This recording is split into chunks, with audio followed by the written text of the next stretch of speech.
Hey guys, welcome back to my channel again. So guys, like I was just sitting down there today, like someone was asking me, how does it feel working in a psychiatric hospital?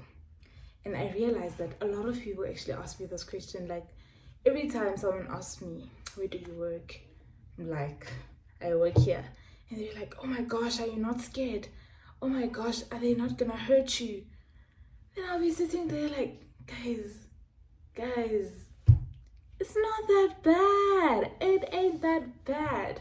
But today, I'm gonna tell you guys all about it. All about it. So firstly, I'm just gonna tell you like the different areas that we have in the institution. So we have like acute, right? For both male and female. So in acute, it's like people who are very like ill, people who are very sick, and usually they stay like 2 weeks most of the time, but they can stay like up to 6 weeks, sort of. But like they don't stay for long, it's like short stay. And then we have chronic. So in chronic, it's people who stay for years in the hospital, right, because of the mental illness. And then we have forensic.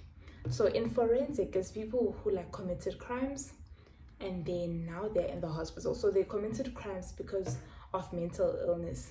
So they were admitted to the hospital. So they also stay for long periods because they're low-key also serving their sentence, but like at the same time they are being rehabilitated. And then we have a ward whereby there's like people with intellectual disorder, sort of. So what you do with them is like sensory stimulation most of the times, and some leisure depending on their level of functioning. So looking at the different areas that we have, are we not scared? So guys, firstly, like in school, they do teach you how to handle different types of patients. So I feel like over time, you just learn how to handle like different patients depending on how they're presenting. However, it's very rare though. It's very rare to find like a patient who's extremely dangerous. But in a case where that happens, then instead of seeing the patient alone, you can have like another maybe MDT member or a colleague to see the patient with, right? Or even like you can have the security guards to be at the door or something, just for your safety. However, for me, in acute, I never had any scary experiences, except that like beginning of the year, obviously I was scared because I was not used to the environment. So I was like, oh my gosh, what if they hurt me? What if they do this?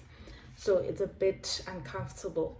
But working in acute, the only time I was scared, there was a time whereby there was a patient who had hypersexuality. So they are hypersexual. Everything else is fine. But they're hypersexual. So with them being hypersexual, like they can harass you or whatever. So it's not safe to be alone with that type of patient. So I was having a session with the patient. I was like, I'm a big girl. I got this. Because like I've been seeing a lot of hypersexual patients and nothing has happened. So I'm a big girl. I went in there. I started the interview. It was going all smooth. I did my activities, and then halfway during the activity, the guy stared into my soul. Literally, like he was like this. And then he started looking around the room. In my head, I'm like, what is this guy looking for? Like, is he trying to see if it's... Hey, I don't know what he was thinking. So, luckily, like, my colleague was in the other room. I quickly texted her. I'm like, dude, I don't feel safe. Please come this side. So, luckily, she was done with her patient. And then she came to our room. And then the patient started acting normal again. I was like, hey. Then after that, I went to tell the nurses. I'm like, guys, this dude, he ain't good. But that's the only uncomfortable experience that I've had. Otherwise, the patients there are cool. Just learn how to handle them, and then they're fine. They're fine. Sometimes, like, it can be intimidating, especially when you're not used to them. But guys, it's doable. So if you want to do like go into mental health or psychiatry, I really advise it. If anything, I am more passionate about psychiatry than I am about peds or your neuro and whatever. So if you love psychiatry, you will enjoy working in a mental health institution, and every day will feel like a reward. It won't feel like a burden going to work. Yay, okay. So, another thing that you have to know, people think that people in psychiatric institutions do not recover. Like, they think, this person is sick forever. And they like to use the word uyahlanya, which really, really hurts me.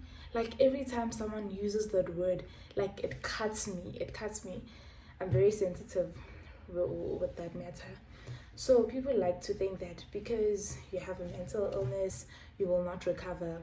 But what happens is that people get the medication at the hospital regularly, and if you get discharged and you continue taking your medication, you'll be fine. You'll be able to like have a normal life like me. You'll be able to go to work and do everything, literally.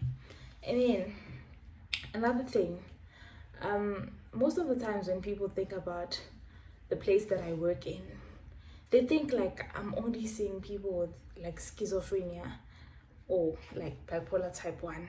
But there's also your depression.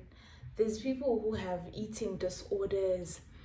There's people who have personality disorders. So it's different types of disorders. It's not just schizophrenia. It's not always about hallucinations and talking alone. Other people are literally high functioning. They're literally high functioning. So sometimes you'd be looking at them and not sure if they're actually sick, especially when you don't have a lot of experience. You'll think that the person is fine, but I think with more experience, you're able to pick up like the little things in the conversations. So not everyone has schizophrenia. There's your depression. So you also have to be very sensitive. You don't always have to be firm, and so sometimes you have to be very calm and very sensitive towards your patients. There's people who have mutism or selective mutism, which sometimes is very challenging. I think it's one of the challenging patients I have to face, because you find that you want to talk to someone and they're not answering you, or you want to do activities with them and they're not responding, and now what do you do?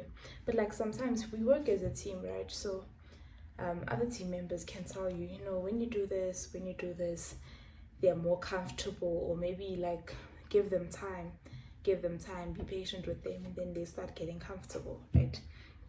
And then another thing about working in a psychiatric hospital, which I think is a problem, you end up diagnosing everybody. Literally, like every conversation that I have with a person, I'll be looking at you, I'm like, bipolar, schizoaffective, like everything you're analyzing. So I think it's not fun, because sometimes you're really just analyzing things that are not right. Remember what I said the other day? We all have a bit of it. So if like you're analyzing someone and they're just fine, just that they say some things sometimes, and you end up thinking, but there's other people, guys, but I won't say names, but like the way they live, the way they do things, like you'll be shocked and be like, probably for someone who doesn't work with mental health care, people wouldn't pick up anything. But we're looking at you, we're like, guys, this one needs to get some medication, because it's happening. But guys, working in a psychiatric hospital is literally fun. You hear a lot of stories. One thing about it, you will hear a lot of stories, especially like with patients that have delusions. you will hear a lot of stories, and like sometimes you're not allowed to laugh because you will actually make the patient aggressive. So you also still have to be sensitive and very address it like calmly, whatever. Yeah. So they will tell you that they're God, they created the world. This other guy, he told me that he sees me, whether I'm with him during a session, even when I'm home, he can see me. I'm like, hey. But like in general, working in psych is nice. And then we do a lot of groups. So you do group activities. They can do like something like, depending on the gender, like they can do nail care. Sometimes we just dance and just move our bodies. Then we do physical training, like your aerobics type of thing. And then there's also like substance groups, because a lot of people, especially males, they admit it because like they're using substances. You find that someone was smoking a lot of weed users. Hello. So you find that they're smoking a lot of weed, and then it ended up turning into psychosis. Then now they're admitted. So you do education on the dangers of using weed and like how it impacts your body and your mind, right? And also inside groups, so just educating the patients about their condition, the importance of taking medication regularly, the side effects or the consequences rather of not taking your medication. You're gonna relapse, and with other conditions you do deteriorate over time. So I think education is another big part that you play if you work in a mental health institution. So guys, I don't know if there's any other questions. I think like I've addressed a lot of things that people ask me. Yeah, I've addressed a lot of things that people ask me, because like I literally get this question all the time. The first time I got it was at home. Like when I was placed there. They're like, hey, are you not scared? Like, scared of what? Scared of who? Guys, like they're literally just normal people. You can have like real conversations with them. I learn a lot of things from them, by the way. Like I learn a lot of things. So you don't have to act like because you're better, or maybe you're the professional so you can't get anything from them. You actually learn a lot of things, because we also have like projects in the hospital. So you find one of them is working in tuck shop, then others are working in car wash, others are doing gardening, like different activities. And then at the end of the month they get paid. Then they can use their money to either buy food, because there's a tuck shop, so they can buy food from the tuck shop, or they save their money. There's even a bank, they save their money. So guys, really, psych is not bad at all. If God wills, I will stay in psychiatry for the rest of my life, because I don't see myself going back to those wild streets. But guys, anyways, I think I've addressed everything that people have asked me. If there's any other questions, you can Google them. But if you want to ask me, you can still ask. But guys, Google is also a good tool, by the way. So to 20 of you guys, thank you for watching the video, and stay well. Hey, Gavand.